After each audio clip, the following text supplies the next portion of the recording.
So today I'm doing this live. We're going to talk about bullying.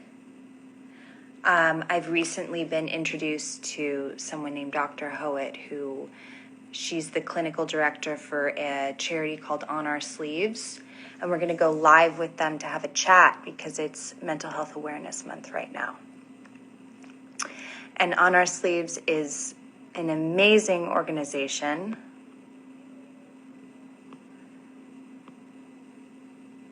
They are absolutely amazing, and I'm waiting for them to request to be in the live.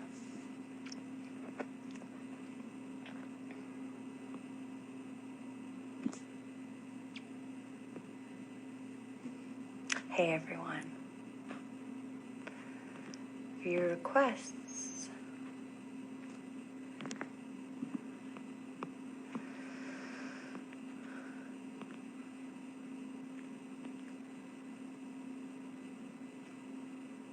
If I wasn't so technologically impaired, here we go. Got it. They asked to be in the live and I missed it.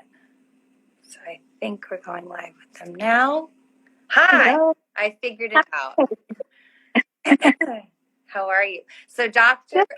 Howitt is this absolutely amazing woman. We chatted earlier and we just wanted to have a conversation to help people who might be struggling and need resources, or also just who want to be better peers, or to adults or parents or caregivers who want to learn how to help talk to kids about these kinds of things and help them process the world around them. Yeah, I'm really excited to be here today. Yes, thank you for doing that. So just to kick it off, I'll just jump in. So obviously there's, with the increase of the internet and the pandemic and being at home more, there's more bullying online. So how can this kind of thing, how does that impact a child's mental health? Yeah, I mean, each kid responds differently to bullying, but for some children, we know it can be what we call an adverse childhood experience. It's traumatic, and that means it impacts their mental health as a child, but it also impacts them into adulthood. You know, we can see kids be impacted, their self-esteem, their self-identity. They'll start to show withdrawal. They don't want to go to school or they don't want to interact with kids. And then our concern is, you know, school failure and not making those healthy social relationships. So a lot of impacts in the moment and then again as they grow into adults. And so how as a parent, for parents watching or for kids who want to try to talk to their parents about this, how as a parent can you talk to your kids about this kind of thing? I think that's the most important thing is the parent, the caregiver, the adults really is the modeling starting there. Kids learn by watching us, by listening. And so if we as adults are making negative comments of others, especially those that are others that are different from us, making fun of people, judging, kids are learning and they learn that that's okay. So we have to model those kind behaviors towards others. And then teaching kids about emotions and how our behaviors impacts others, how they feel, right? Building that empathy in children so that they understand whatever you do is going to impact how someone feels. And then you mentioned this earlier, the importance of standing up to bullying. So talking to kids how they can do that safely, how they can help someone if they're being bullied in a moment. Yeah, I mean, I can imagine and experience there's so much confusion around how to even process these kinds of things. What do you do? So I think the resources you guys have, it's amazing because there's all those answers. There have to go find them, and there's support, and you guys want to support. So how, because there can be specific bullying that is specific to race or ethnic background, how can that impact children in the long run? For people, kids listening, or for adults are sort of trying to process the long-term impacts, what effect does that have? Yeah, I mean, kids will be bullied when they're kind of different than the majority group, whether race, their cultural background, their sexual identity, or income status, just being different, right? And so adults, we can teach kids about those differences and going beyond the we're all different and different is good and here's how we're the same. But talking about, look, because people, let's say the way they look, their race, they're different, they're going to be treated unfairly. Kids understand the concept of fairness, and talking about like someone may be treated unfairly just because of the color of their skin, and building that understanding and empathy so that children know that this is what some experience. For families who are of those backgrounds, there's this thing called racial ethnic socialization, where it's teaching children about their race, about their culture, building up that sense of pride in their background, we know is really protective when it comes to bullying. But then also preparing them for, look, you are going to experience racism or discrimination, and here's how you respond. And like you mentioned, and on our sleeves, we have a lot of examples of how adults can talk to children about that, and it's all free for people to look at and learn from. Great. So let's say you're a parent and your child is being bullied. I think we've probably already covered this question, but are there any other things you can specifically give to parents to help them navigate that kind of situation? Because I'm sure the knee-jerk reaction, if your kid is being bullied, of course you feel,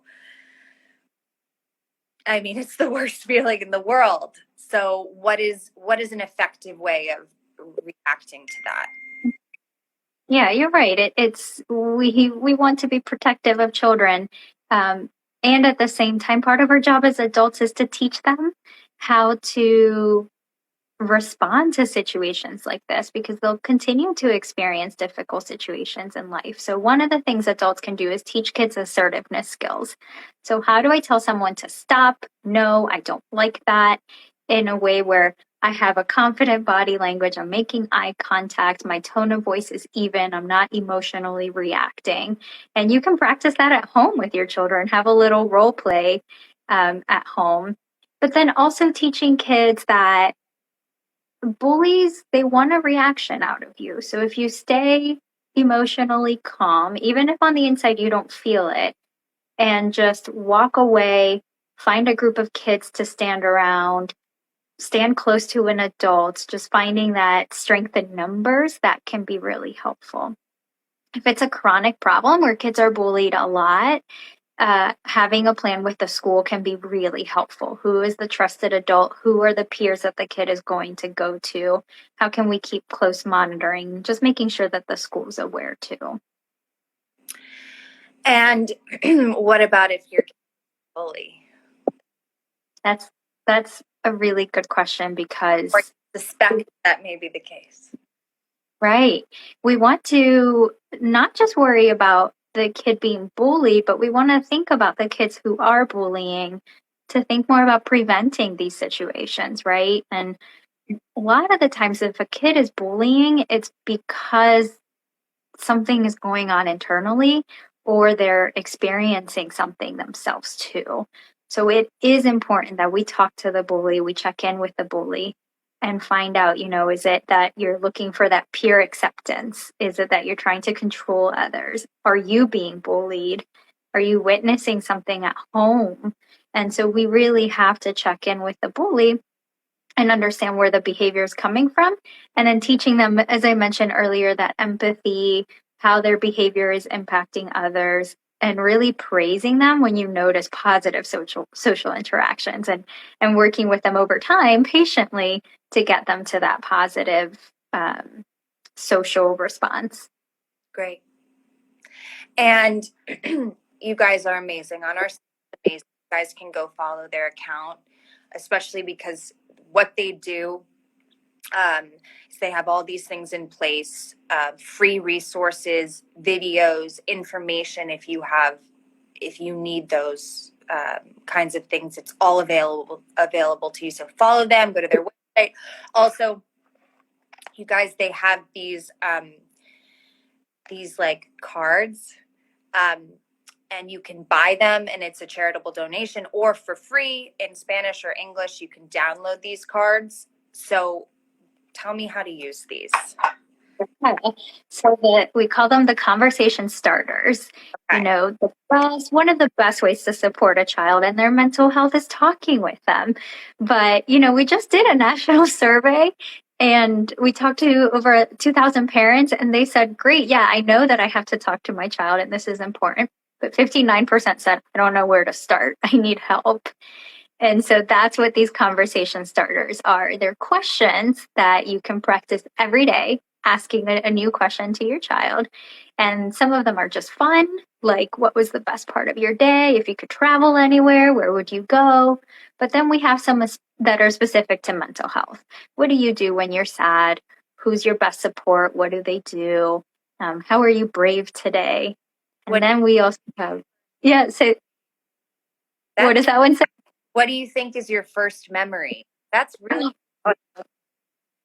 Yeah, so then you get to know your child a little bit, and just really it's all about building habits. On Our Sleeves is all about promoting mental wellness and starting from the moment a child is born, and building those good relationships and habits between the child and the adult. Great. Well, thank you so much, Doctor. And you guys check out On Our Sleeves Official. That's their Instagram. Go to their website. And if anyone is struggling with anything like this, parent, kid, please go check out their resources. They have resources in every state, all different kinds. And you know, look out in school if you're I know I have some younger followers, and Mm-hmm. keep an eye out on everyone. Let's take care of you. Yeah. You know, I mentioned earlier strength in numbers. So if you ever see a child that is being bullied, you don't necessarily have to put yourself in danger or stand up to the bully. Just asking the kid to walk over, hey, come over here, and walking away, going somewhere again where there's a large group, but helping that person exit the situation is one of the best things that you can do. Great. Thank you so much, Doctor. Thank you. I appreciate you chatting with us. Of course. Happy Mental Health Month. That's right. Bye, guys.